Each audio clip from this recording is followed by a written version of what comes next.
locataire, que savoir avant d'aller en location? Salut à tous, j'espère que vous allez bien.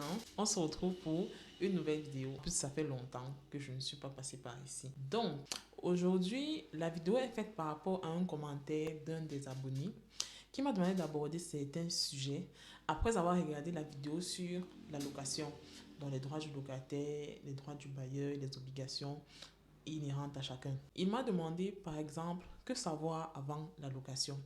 La première chose, c'est d'abord de s'assurer que la personne qui traite avec vous est le bailleur. Si ce n'est pas le bailleur, que ce soit au moins son représentant.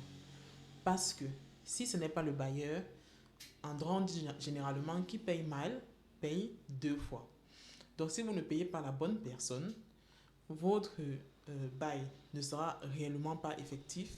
Et quand le réel bailleur va arriver, on va vous faire sortir de la maison parce qu'on n'est pas payé ni au bailleur ni à son représentant. Ça, c'est la première hypothèse là, quand le bailleur est même vivant.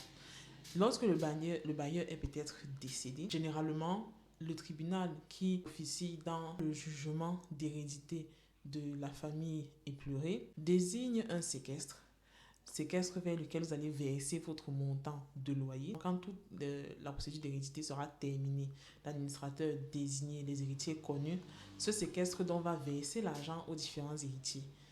Mais vous, le locataire, vous allez verser au séquestre.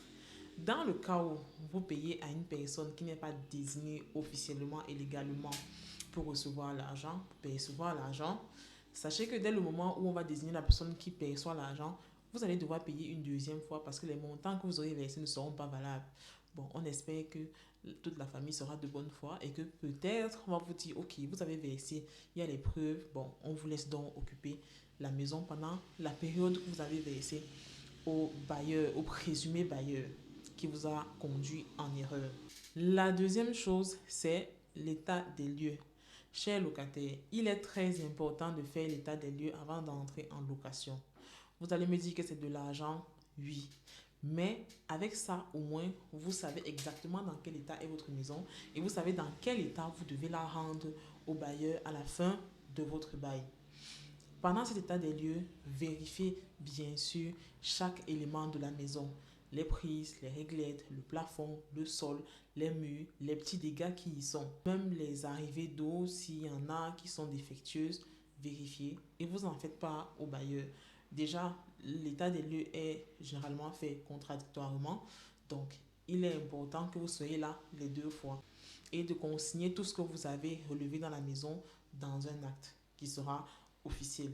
Et à la fin du bail, lorsque vous allez réclamer par exemple votre caution, par rapport à cet état des lieux, vous saurez si vous avez endommagé le lieu ou alors si vous l'avez amélioré. Et bien sûr, les améliorations sont faites après autorisation du bailleur. Chers locataires, vérifiez aussi la consommation d'eau et d'électricité. Parce que vous savez, généralement, pour ceux qui sont en location, ces derniers temps, tous les locataires font appel au compteur prépayé Eneo. Ce compteur prépayé fonctionne lorsqu'on le charge. Mais moi-même, j'ai appris récemment qu'il est possible d'avoir des dettes sur le compteur prépayé. Oui. Lorsqu'il y avait un compteur fixe et que ce compteur fixe avait des aérés, ces aérés sont directement balancés sur le compteur prépayé que le bailleur a installé. Et vous qui arrivez, vous pensez être en règle, vous pensez que vous n'avez aucun aéré, mais non.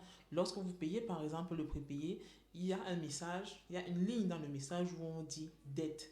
On vous donne le montant de la dette. Et à chaque fois que vous chargez, en fait, on vous coupe une partie pour rembourser la dette. Quand les dettes sont encore de 500 000 francs, vous allez me dire ça passe. Mais si les dettes montent déjà à 60 000, 70 000, ça devient très compliqué. En ce qui concerne l'eau, donc Kamwata au Cameroun, par exemple, il est important aussi de savoir si le compteur est en règle. Est-ce que tout a été payé? Est-ce qu'il y a des aérés? S'il y a des aérés, il faudrait que le bailleur s'en acquitte avant que vous n'entrez. Parce que si vous entrez avec ces aérés, après ça va devenir compliqué pour vous de rembourser à chaque fois. Il est même possible qu'on vienne vous enlever votre compteur d'eau et que vous soyez obligé de payer pour le réinstaller. Vous savez que généralement, quand ils enlèvent ce compteur réinstallé, ça coûte encore de l'argent et ce n'est pas à votre avantage. Chers locataires, généralement, lorsque vous entrez dans des lieux, des locaux à louer, il y a un article qui parle de l'enregistrement du bail. Il est important de s'entendre avec le bailleur sur les frais le paiement des frais pour l'enregistrement du bail. Il est vrai que généralement c'est le bailleur qui paye, mais de plus en plus les bailleurs dans les différents contrats décident de mettre le paiement aux frais des deux, c'est-à-dire du bailleur et du locataire. Il étant entendu que chacun va payer 50% du montant. Si vous ne souhaitez pas payer le montant, il est important de le préciser au bailleur. À quoi sert ce paiement? L'enregistrement du bail permet, dans le cas où il y a un problème dans votre location, de pouvoir porter ce problème devant le tribunal ou devant les juridictions compétentes de façon générale. Parce que lorsque vous portez votre problème de location devant les juridictions compétentes, l'une des choses qu'on vous demande avant, c'est d'enregistrer le bail. Voici là quelques explications pour le locataire avant d'entrer dans une maison à louer. Je tiens à préciser que dans ma vidéo, j'ai parlé du contrat de bail. Il existe maintenant un contrat à usage professionnel. Par exemple, les commerçants, les entrepreneurs et tout qui prennent des lieux pour leur business.